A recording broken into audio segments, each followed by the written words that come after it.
This is Mount Ida, Mount Salortus, as they also call it. It's always been sacredly linked with Zeus, because it was in a cave atop this mountain that Zeus was hidden from his father Kronos at birth until he could grow up, become strong, and be able to contend with him one day. Zeus then sounds a lot to me like Satan.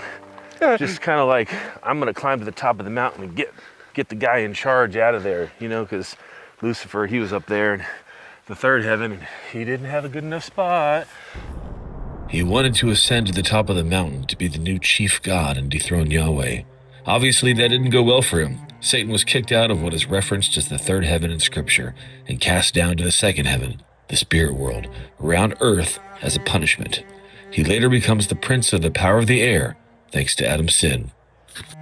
I can imagine how that can be frustrating for an eternal being stuck down in a less glory, a more finite realm.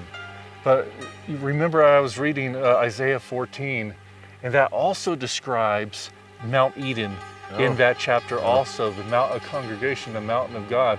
So atop a mountain like this was where the council sat, this divine council, and they would rule in matters of the Lord. And that's why everyone wanted to sit on top of this mountain here. But the language is very specific and important, Josh, because we get this repetition, not just in Isaiah 14, but we also get this repetition in Psalms, where it says in Psalm 48, 1-2, in his holy mountain, beautiful in elevation, the joy of the whole earth is Mount Zion on the sides of the north.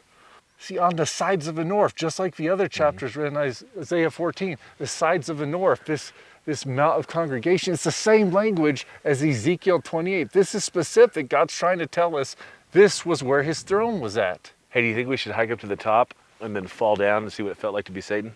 No. All right.